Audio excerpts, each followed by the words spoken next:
रामकृष्ण हरी मंडळी, वारकरी संप्रदायातील नामांकित कीर्तनकारांची कीर्तन ऐकण्यासाठी आत्ताच आपल्या संतश्रेष्ठ या युट्यूब चॅनलला सबस्क्राईब करा. आजही तुम्ही जर आळंदीला आलात ना, ज्ञानोबरांची संजीवन समाधी आहे. महाराज तिथं जवळच राहतात.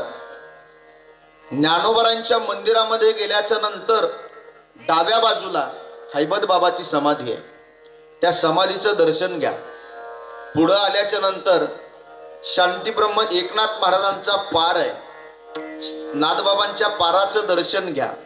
पुढं आल्याच्या नंतर दर्शन करत गणपती बाप्पाचं मंदिर आहे. गणपती बाप्पाचं दर्शन घ्या. नंतर गाभारा लागेल. गाभारा मध्ये गेल्याच्या नंतर ज्ञानोबरांची समाधी आपल्याला दिसेल. बघा, मंदिरामध्ये प्रवेश मिळाल्याच्या नंतर ज्ञानोबरांच्या समाधीला मस्तक लावा, दर्शन घ्या. आणि दर्शन घेतल्याच्या नंतर अंतकरण जर शुद्ध झालं असेल ना, अंतकरण जर पवित्र झालं असेल ना, हळूच समाधीला कान लावा. आजही ज्ञानोबरांच्या समाधीतून आवाज येतो की साधूला काय आवडतं, ज्ञानोबराला काय आवडतं. आजही समाधीतून आवाज आहे. हरी किंबहुना सर्व सुखी पूर्ण होवो नितिनी लोकी भजी जो आदि पुरुषी अखंडित. काय आवडतं साधूला? हे जग सुखी झालं पाहिजे. ही कुणाची इच्छा आहे? साधूची इच्छा आहे. ही साधूची आवड आहे. एखाद्या वेळेला आम्हाला या समाजाने त्रास दिला तरी चालेल, पण आज समग्र समाज सुखी असला पाहिजे, आनंदी असला पाहिजे, ही साधूची इच्छा आहे. अवघाची संसार सुखाचा करीन, आनंदे भरीन तिन्ही लोक. जाईन गे माय तया पंढरपुरा, जाईन गे माय तया पंढरपुरा. कशासाठी? आनंदे भरीन तिन्ही लोक. हे जग सुखी झालं पाहिजे, हे साधूला वाटतं. बघा, तुम्हाला जीवाची आवड सांगितली, साधूची आवड सांगितली, पण अभंगाच्या दृष्टीनं देवाला काय आवडतं? मला देवाची आवड सांगायची असं म्हणतात. आता बंद करा स्वर थोडा. हरी बोलल्याने समाज जिंकला जातो, सत्याने मैत्री टिकली जाते, कलेने राजा जिंकला जातो, कपटाने शत्रूवर विजय मिळवला जातो. आणि ऐका, अंतकरणामध्ये शुद्ध भाव असेल तर शुद्ध भाव नावाच्या तत्वाने देव जिंकला जातो. कळतंय का तुम्हाला? जागेत का झोपले? हा, अंतकरणामध्ये शुद्ध भाव असेल तर शुद्ध भाव नावाच्या तत्वाने देव जिंकला जातो. त्याचं कारण एक आहे, तुमच्याकडे बोलणं जर चांगलं असेल ना, बोलल्याने महाराज समाज जिंकला जातो. काही लोकांच्या हरिपाठ पाठ नाही, पण डायरीमध्ये एक जागा शिल्लक नाही कीर्तन लिहून घेण्यासाठी. का? बोलणं जमलं महाराज. महाराष्ट्रामध्ये एक ख्यातनाम कीर्तनकार आहेत महाराज. एक जिल्हा नाही, एक तालुका नाही, आपल्या कर्नाटक बाउंड्रीवर सगळीकडे त्यांचे कार्यक्रम झाले महाराज. का बरं? बोलणं लय क्वालिटीचं आहे, दमदार वक्ता आहे. त्यांचे शब्द जरी सांगितले ना, जाणकार जे वारकरी लोक आहेत त्यांच्या लक्षात येईल लगेच. हे बाबासारखे, तुमच्यासारखे प्रत्येक माणसाने त्यांचं कीर्तन ऐकलं. आपल्या हिता जो असे जागता, धन्य माता पिता तयाची या. कुडी कन्या पुत्र होती जे सात्विक तयाचा, हरिक वाटे देवा. नाथ आज मे काहन पावा, मिटे दोष दुःख दारिद्र दावा. बहुत काल में किन्नी मरी, आज हो दीन विधी बनी भले बुरे. बरका मृदंगाचार्य, बरका मोरे महाराज, भरला मंडप, काळजी करू नका. अमर काका कुठं गेले? घरीच आहेत का? हा, भरला मंडप, काळजी करू नका, वेळेवर कीर्तन संपतो. बिघडलेल्या घड्याळी दुरुस्त करणारा बाबा म्हणजे ढोक बाबा. त्याचा अर्थ काय महाराज? बोलल्याने समाज जिंकला जातो. बोलणं क्वालिटी पाहिजे. बघा, बोलणं जर तुमच्याकडे असेल ना, काही गरज नाही महाराज. बोलणं गोड बोलता आलं पाहिजे माणसाला, पण काही लोकांना गोडच बोलता येत नाही महाराज. एका सासूने सुनबाईला सांगितलं, सुनबाई जाय त्या शांताबाईच्या इथून ताक घेऊन ये. ताक काय सांगितलं महिला मंडळ? ताक घेऊन ये ताक. नवीन सुनबाई होती, गेली ताक आणायला. पण ती गंगूबाई नेमकी तिच्या घरी गेली. तिच्या घरी एक गावातील तालुक्याच्या ठिकाणावरून एक मारोडी आला आणि त्या मारोड्याने आवाज दिला, हो गंगूबाई, मला 10 किलो तूप लागतंय, तेवढं 10 किलो तूप द्या. गंगूबाईला लय आनंद झाला. म्हणले तुझ्या पावलाने मला गिराईक लागले. त्या पोरीला सांगितलं, सुनबाईला, ऐकता ना तुम्ही महिला मंडळ, म्हणले 5च मिनिट बस, या मारोड्याला 10 किलो तूप मोजून देते आणि तू 5 मिनिट बसली की तुला ताकही फुकट देते, 1 लिटर दूधही फुकट देते आणि अर्धा किलो तूपही फुकट देते. पण काय कर, 5 मिनिट बस. पण ती सुनबाई तिथून ताड दिवशीने उठली, तिच्या समोरूनच अशी निघाली. ही मारोडी म्हणला, काय रे पोरी, अरे तुला फुकट भेटतंय ना 1 लिटर दूध, अर्धा किलो तूप आणि फुकट ताकही भेटते, का चालली? ती सुनबाई म्हणली, अय मारवडे दादा, या गंगूबाईच्या घरचं मी काहीच खात नसते. म्हणले का? ही जी म्हैस सारखी तिकडे हागंदारीला चरत असती. म्हणजे कळलं का तुम्हाला? गोड बोललं तर सगळं मिळतंय हो. आता हे महाराज आहेत, पकवाज लावता येत नाही थोडं का त्यांना, असं समजा येत आहे त्यांना, पण ते मेळ जमाना म्हणजे माईकचं ते काय पकवाज लावता येत नाही. आम्ही म्हणायचं ते पकवाज कमी लावून घ्या. बरं हा बाबा, लावतो लावतो, इकडून तिकडून हाणायचं, तसंच ठेवायचं, फक्त गोड बोलायचं. अरे ते लागलं नाही पकवाज, हा बरोबर बाबा, लावतो लावतो लावतो लावतो, लगेच लावतो. खनखन इकडून तिकडून हाणायचं, वाकडे तिकडे करा, तसंच ठेवायचं, फक्त हात जोडायचे. का? गोड बोललं की महाराज कुणीच काही करत नाही, डोक्यात धोंडाच घालीत नाही कुणी महाराज. गोड बोलता आलं पाहिजे. आमच्या तालुक्याचे एक आमदार आहेत महाराज, कधी त्यांनी गावात नाली नाही दिली, कधी मोरी नाही दिली, कधी रस्ता नाही. तुमच्या गावात हाय वाटते रस्ते, तसंच आहे आमच्या गावासारखंच. थोडं दिसलं पाणी इकडं तिकडं मला, पण हाय आमच्या गावापेक्षा बरं आहे. कधी मोरी नाही. पण आम्ही आबा म्हणतो त्यांना, म्हणलं का हो आबा, कधी कोणत्या गावात नाली नाही, मोरी नाही, तरी दर पंचवार्षिकला तुम्ही निवडून येता? काही नाही म्हणले. इलेक्शन आलं की फक्त हात जोडतो. असू द्या लक्ष, असू द्या लक्ष, असं झोपीत सुद्धा हात जोडतो म्हणले. इतकी प्रॅक्टिस होऊन जाते.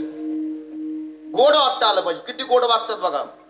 त्या आमदार साहेबांचा स्वभाव इतका गोड महाराज, काहीच काम करीत, काही लोक काहीच काम करीत नाहीत, फक्त गोड बोलून काम करून घेतात, काहीच काम करीत नाहीत. आता तुम्हाला इथं रस्ता जवळ आहे, एखादी मायमाऊली म्हातारी शेतातून येत असेल ना, आणि आमदार साहेबाची गाडी जर त्या रस्त्याने चालली आणि आमदार साहेबांनी त्या म्हातारीला पाहिलं, तिच्या जर डोक्यावर सरपणाचा भारा असला ना, तिथं गाडी आमदार साहेब ते थांबवणार, त्या म्हातारीच्या डोक्यावरचा सरपणाचा भारा घेणार, गाडीच्या माग फॉर्च्युनरच्या डिग्गीमध्ये टाकणार आणि त्या म्हातारीला पुढच्या सीटवर बसवणार, स्वतः गाडी चालवायला बसणार आणि त्या म्हातारीला घरपोच सेवा देणार, घरपोच करणार. त्याचा परिणाम तुम्हाला माहित आहे का? मरेपर्यंत म्हातारी दुसरं बटनच दाबीत नाही महाराज, दुसरं बटनच दाबीत नाही महाराज. म्हणजे का? गोड बोलता आलं पाहिजे हो. गोड बोललं ना महाराज, सगळे काम होतात महाराज. आमच्या गावातील एक माणूस तालुक्याच्या ठिकाणी जायचा, असा गोड बोल्या माणूस, रोज जायचा तालुक्याच्या ठिकाणी. तालुक्याच्या ठिकाणी एक पोलीस कमिशनर साहेब होते आणि गेला की तो बाहेर, साहेब आले की साहेबाच्या समोर जायचा, राम राम राम राम राम राम, या साहेब चहा घेऊ, या या चहा.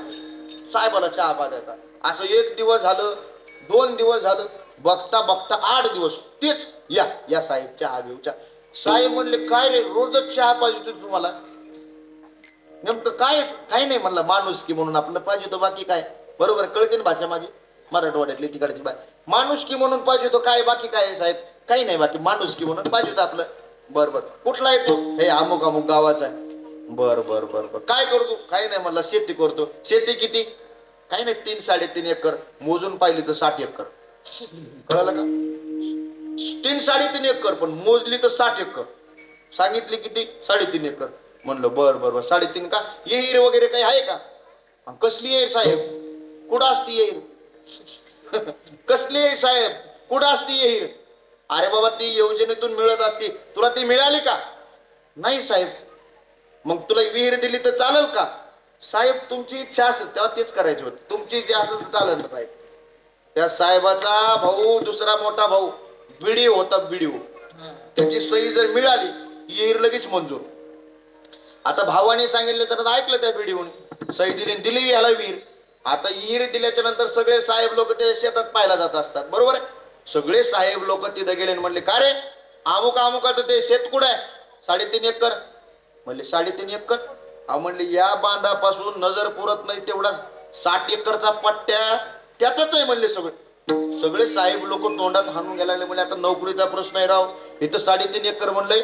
मोठ्या पोलीस कमिशनर साहेबाला बोलीला, म्हणले साहेब हे 3.5 एकर म्हणलं, 60 एकर निघाली ना, आता हे नोकरीची पंचायत आहे ना. म्हणले कुठे गेले? त्याला बोलून घ्या. फोन लावला त्याला. काय रे राम भाऊ कुठे? म्हणला पुरीच्या गावाला आला. लवकर इकडे म्हणला. बोलून घेतलं साहेबाला. ते आलं म्हणले, काय रे आमची नोकरी घालायची काय तुला? म्हणले काय झालं? अरे म्हणलं तू 3.5 एकर 60 एकर निघाली ना. म्हणलं साहेब चुकला, आता काय करता, आता चुकल्यावर गोडच बोलणार. चुकला आता साहेब काय करणार? काय डोक्यात जाऊन टाका असं हात जोडणार काय करतोय माणूस? अरे पण आमची नोकरी. आता चुकलं साहेब काय करता? साहेबांनी सांगितलं पटकीन याची वेळ द्या आणि इथून लवकर निघा. पण हे तेवढ्याच हळूचकून म्हणाला, साहेब या ना चहा घेऊ. साहेब म्हणलं नगरे भाऊ तो चहा. कळालं का तुम्हाला? नगरे भाऊ तो चहा. का? गोड बोलून माणसं काही काम करून घेतात महाराज. गोड बोलता आलं पाहिजे. पण काही लोकांना महाराज लय फुटक्या तोंडाची, त्यांना गोडच बोलता येत नाही, गोडच नाही. काही माणसं बोलता बोलता शिव्या देते. आमच्या अमर काकांचा फोन येत होता मला. मी इकडून रामकृष्ण हरी म्हणले, ते रामकृष्ण हरी म्हणायचे, माऊली कुठपर्यंत आले काय आले. पण एकाचा मला फोन आला आणि मी म्हणालो रामकृष्ण हरी बोला. तो तिकडून काय म्हणाला माहिती आहे का? च्या माईला कोण्या तरी महाराजाला फोन लागला म्हणे. बरं तुम्ही असा मी चहा घेऊन येतो जरा. कळालं का तुम्हाला? काही माणसं बोलता बोलता शिवाय देतात ना. पण मी त्या आम्ही गुजरात मध्ये सुद्धा कीर्तनाला जातो. एकदा गीत ऐकलं होतं, माणसाने कसं बोललं पाहिजे. मिठू मिठू बोलता रो काय बिगडे, काय बिगडे थारो काय बिगडे, या जीवन मालूम नहीं कब निकले प्राण मालूम नहीं. मिठू मिठू बोलता रो काय बिगडे, काय बिगडे थारो काय बिगडे, मिठू मिठू बोलता रो काय बिगडे, काय बिगडे थारो काय बिगडे. हरी असू द्या. गोड बोला. गोड बोलल्याने काय बिघडणार आहे? माऊली सुद्धा म्हणतात, तैसे साचा आणि मवाळ मितुले आणि रसाळ, शब्द जैसे कल्लोळ अमृताचे. विठाल विठाल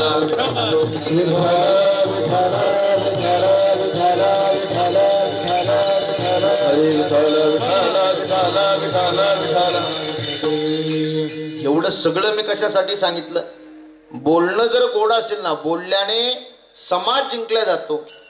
मैत्री जर तुम्हाला टिकवायची असेल तर तुमच्याकडे सत्य असलं पाहिजे. राजा जर जिंकायचा असेल तर तुमच्याकडे कला असली पाहिजे. आणि ऐका, देवाला जर जिंकायचं असेल ना, महिला मंडळ, देवाला जर जिंकायचं असेल ना तर अंतकरणामध्ये शुद्ध भाव असला पाहिजे. त्याचं कारण एक आहे, गिरीधर लाल तो भाव का भुका, राग कला नहीं जानत तुका. गिरीधर लाल तो भाव का भुका, देवा कारणे भावत स्मात, देवा कारणे भावत स्मात, देवा कारणे भावत स्मात, देवा कारणे भावत स्मात. काही न लगे जावे फार जवीत, काही न लगे जावे फार जवीत, काही न लगे जावे फार जवीत, काही न लगे जावे फार जवीत. झाले एक चित्त करी बाहूत, झाले एक चित्त करी बाहूत, झाले एक चित्त करी बाहूत, झाले एक चित्त करी बाहूत. एवढ्यासाठी नका करू आता हात गा, एवढ्यासाठी नका करू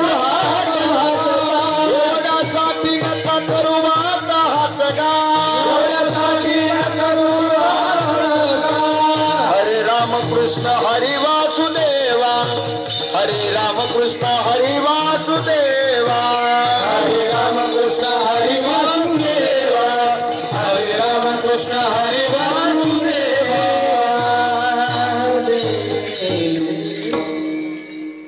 थांबता का? त्याला आवाज दे दादा. हरी हरी देवा कारणे भाव तस्मात. अर्थात देवाला भाव लागतो दादा. भाव नावाच्या तत्वाने देव जिंकला जातो. कशाच्या तत्वाने?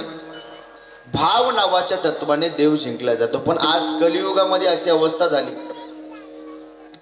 म्हणी नाही भाव म्हणे देवा मला पाव. देव आशाने पावायचा नाही रे, देव बाजारचा भाजीपाला नाही रे, देव बाजारचा भाजीपाला नाही रे. खरं तर सांगू का, आपला परमार्थ चाललाय महाराज, लय श्रद्धेने लय प्रेमाने चाललाय का? आपण कीर्तनाला येतो, मंदिरात जातो, कशासाठी? देव भेटावा म्हणून का? किती लोकांना वाटतं हे झोपणारे, झोपणाऱ्याला उठास बाजूच्याला. ज्याला झोप आली ना त्यांनी मग एक तर खालीच अंग टाकायचं, पण बसले बसले डोळे नाही झाकायचे. हा, मी डोळे झाकत आहेत, मला झोप लागली ना, पुढच्याची झोप पाहिली ना मला झोप येते. अर्थात आपला जो परमार्थ चाललाय ना, कशासाठी चाललाय? देव भेटावं म्हणून का? प्रामाणिकपणे सांगायचं मला, किती लोकांना असं वाटतंय की देव भेटला पाहिजे? महिला मंडळ, किती महिला मंडळाला असं वाटतं की देव भेटला पाहिजे? वर हात करा बरं. वा वा वा वा वा. झोपणाऱ्या आजीला पहिलं वाटलं देव भेटावं म्हणून. झोपच गेली आजीची, आता देव भेटतोय. अर्थात बर किती किती मावल्यांना असं वाटतं की देवाने आपल्या घरी आलं पाहिजे, देवाने आपल्या घरी आलं पाहिजे. किती मावल्यांना असं वाटतं? फक्त एकच, मग तुमच्या घरी का राक्षस आले पाहिजे का? देव घरी येऊ वाटत नाही तुम्हाला? अरे रे रे रे, गिराईक जरा अवघडच दिसतंय जरा. बरं किती लोकांना असं वाटतंय आपण देवाच्या घरी गेलं पाहिजे? काहीच नाही. काही असे मरगळ्यासारखे बसतात ना महाराज कीर्तनात, हालत नाही डुलत नाहीत, असे उगत थोबड वासून बसते निशाचे. काही कळत नाही महाराज. काही विनोद सांगा, काही सांगा, असे मेलेल्या माणसासारखे मुडद्यासारखे आपले ये खाऊन आलेत, आपले बसायचं म्हणून बसायचं आपलं 2 तास. अरे फ्रेश बसलं पाहिजे महाराज. कीर्तन काहीला कळत नाही, हेच कळत नाही महाराज. कळलं तुम्हाला? काहींना कळत नाही, हेच कळत नाही. आमच्या शेजारी एक आजी राहतात. सकाळी सकाळी आंघोळ केली, कपडे घातले, गंध लावला, माऊलीच्या मंदिरात दर्शनाला निघालो. आणि त्या आजीला म्हणलो, आजी तुम्हाला काही माहित आहे का? म्हटले काय? म्हणले आपल्या शेजारचे ते रामभाऊ तात्या कोमात गेले, कोमात. म्हातारे म्हणले, महाराज मोठे लोक आहेत ते कुठं जाते, त्यांचं काय घेऊन बसले? काहीला कळालं, काही आउट ऑफ कव्हरेज एरिया, काही हालत नाही डोलत नाही, ते गेलेत का म्हणून कळतही नाहीत महाराज, कळतच नाही. एक डॉक्टर साहेब होते, सकाळी सकाळी गेले.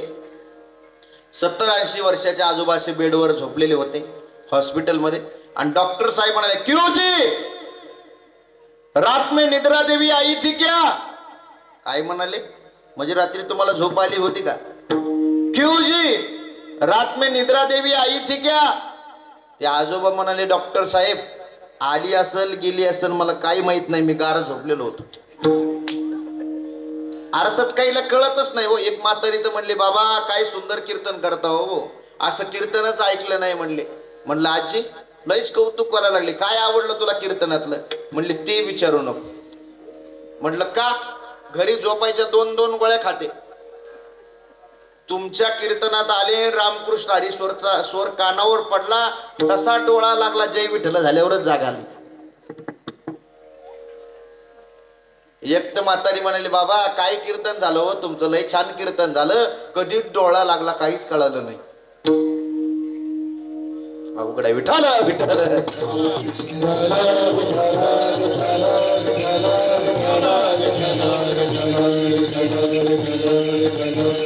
अर्थात अंतकरणामध्ये शुद्ध भाव असेल तर शुद्ध भाव नावाच्या तत्वाने देव जिंकला जातो. आणि निळोबाराय महाराज म्हणतात अशा शुद्ध अंतकरणामध्ये ज्याचा भाव झाला त्याला भाविक म्हटलं जातं. आणि असा भाविकच देवाला आवडतो. अभंगाच्या पहिल्या चरणात भाविकाची आवडी देवा देवा, भाविकाची आवडी देवा देवा, भाविकाची आवडी देवा देवा, भाविकाची आवडी देवा देवा, भाविकाची आवडी देवा देवा, भाविकाची आवडी देवा देवा देवा, भाविकाची आवडी देवा देवा, भाविकाची आवडी देवा, करी सेवा निज प्रीती, करी सेवा निज प्रीती, निज प्रीती, इथे तया मागे पुढे मागे पुढे, इथे तया मागे पुढे, करी सेवा निज प्रीती, करी सेवा निज प्रीती, इथे तया मागे पुढे मागे पुढे, इथे तया मागे पुढे, भाविकाची आवडी देवा करी सेवा निज प्रीती, करी सेवा निज प्रीती, करी सेवा निज प्रीती, भाविकाची आवडी देवा करी सेवा निज प्रीती, करी सेवा निज प्रीती, करी सेवा निज प्रीती, निज प्रीती. निळोबाराय महाराज म्हणतात सगळ्यात जास्त जर देवाला कोण आवडत असेल तर तो भाविक आवडतो. भाविकाची आवडी देवा. कोण आवडतं देवाला? भाविक आवडतो. भाविक कुणाला म्हणायचं? कीर्तन सप्ताहामध्ये सगळ्यात अगोदर येतो, सगळ्याच्या पुढं बसतो. महाराजांनी कोणता अभंग लिहून घेतला कीर्तनाला तो लिहून घेतो. हे महाराज मंडळी कशा चाली म्हणल्या तेही ऐकतो. महाराजांनी पखवाज कसा वाजवला तेही ऐकतो. उरलं सुरली महापुराण कथाही ऐकतो. आणि कीर्तन झालं, कथा झाली की एखाद्याची नवीन चप्पल पाहतो आणि घरी घेऊन जातो. भाविक भाविक आहे का? नाही नाही नाही. भाविक कोणाला म्हणायचं? ज्याच्या अंतकरणामध्ये शुद्ध भाव आहे त्याला भाविक म्हणायचं. आणि असा भाविक देवाला आवडतो. बघा ऐका, मी भागवत कथा करतो, रामकथा करतो, पण भागवतामध्ये एक उदाहरण आहे बघा. भगवान श्रीकृष्णाची बहीण, सख्खी बहीण, तिचं नाव काय? सुभद्रा. आणि मांडलेली बहीण तिचं नाव काय आहे? द्रौपदी. वा वा, बरोबर आहे. ऐकली ना भागवत कथा तुम्ही? वा, महिला मंडळ लय हुशार इथलं राव. अजिबात कोणी झोपत नाही 2-4 सोडून. ऐका, देवाची सख्खी बहीण कोण? सुभद्रा. मांडलेली बहीण द्रौपदी. देवाच्या सोबत रोज उद्धव राहायचा. आणि उद्धव देवाला विचारायचा, देवा तुम्हाला कोण आवडतं सगळ्यात जास्त? भगवान श्रीकृष्ण उद्धवाचं नाव घेत नव्हते, सुभद्रेचं नाव घेत नव्हते. नाव कुणाचं घ्यायचे? द्रौपदीचं. आणि द्रौपदीचं ज्या वेळेला नाव घ्यायचे त्यावेळेला उद्धवाला लय राग यायचा, लय राग यायचा. पण काय करावं? पण भगवान श्रीकृष्णाच्या लक्षात यायचं की उद्धवाला लय राग येतून लय जळकी सुटती उद्धवाला. जळकी कळते का तुम्हाला? जळकी जळकी. रामभाऊनी बोलेरो घेतली की श्यामभाऊला आलाय अटॅक, लागलं पोटात दुखायला, त्याला जळकी म्हणतात. लय पोटात दुखायचं त्याच्या. कुणाचं नाव घेतलं की? द्रौपदीचं नाव घेतलं की. पण देवाच्या लक्षात आलं लय जळायला लागले. मग एक दिवस उद्धवाच्या हाताला धरलं महिला मंडळ. एवढं उदाहरण घरी घेऊन जा, लक्ष देऊन ऐका.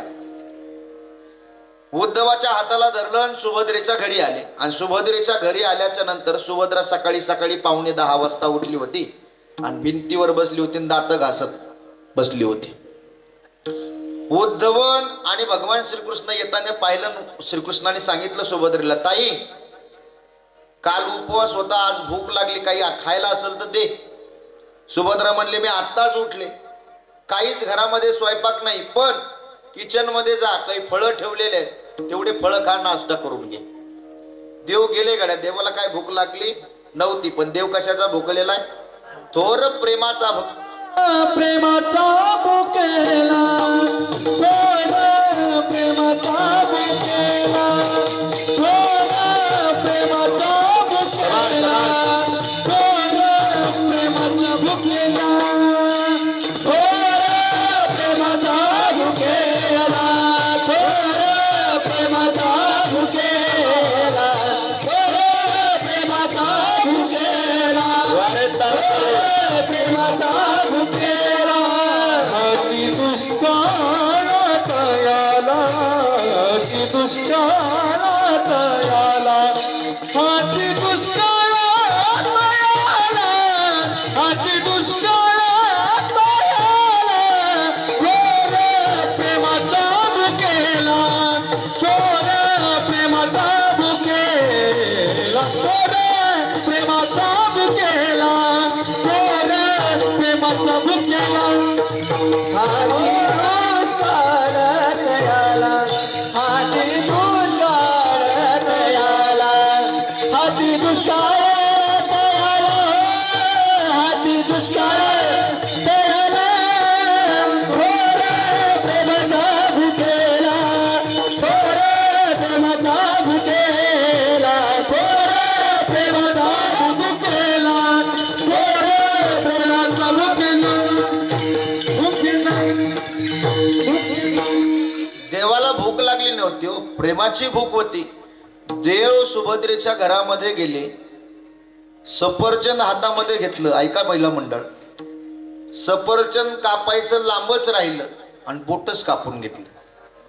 बोटच कापून घेतलं. देवाच्या बोटातून रक्त व्हायला लागलं आणि रक्त व्हायला लागल्याच्या नंतर उद्धवाने सुभद्रेला आवाज दिला, हो ताई, देवाच्या बोटाचं रक्त गळायला लागलंय, काही चिंदी बांधायला असेल तर द्या.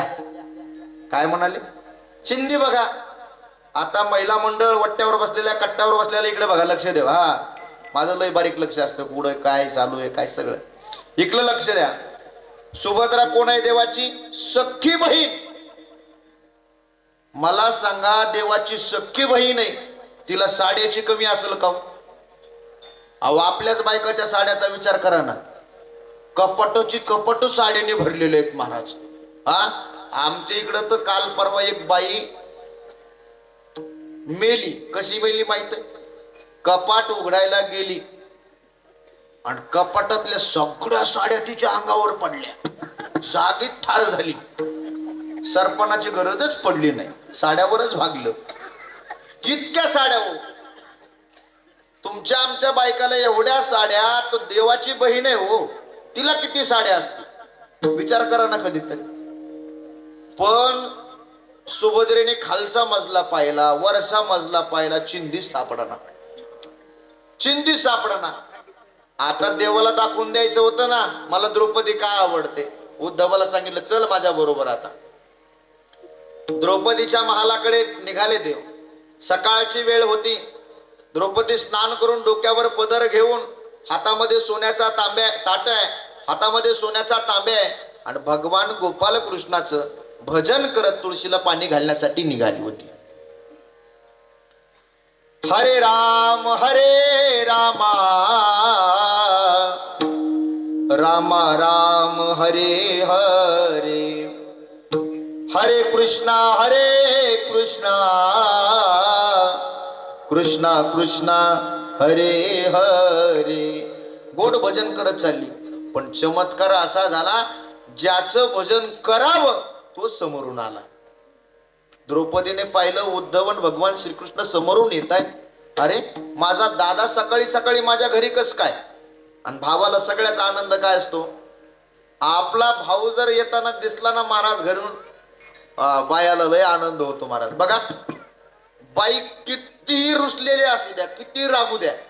आता कीर्तनाला तुम्ही आले, बाहेरच्या गावचं कुणी आलेलं आहे का? तुम्ही कुठले? किती लांब आहे? 10 किलोमीटर. कीर्तनाची वेळ काय आपल्या 9 ते 11. पण आता काय झालं, आज कीर्तन लेट सुरू झालं. पण घरी येताना तुम्ही किती काय सांगितलं? 1:11ला कीर्तन संपन. आणि एक 10 किलोमीटर म्हणल्यावर किती वेळ लागते? झालं 20 मिनिटं. लय झालं, लय झालं. जास्त जास्त किती वाजेपर्यंत माग पुढे झालं तर 11:30 वाजेपर्यंत घरी येतोच असं सांगून येतो आपण. पण घरी गेलं महाराजांनी तर कीर्तन 11:30ला संपले. घरी जायला किती वाजले? 12च वाजले ना. मग घरी गेल्यावर बायको काय लय नीट बोलणार आहे का? हा, पण बायको सांभाळायची आईड आहे महाराज, बाया सांभाळायची आईड आहे.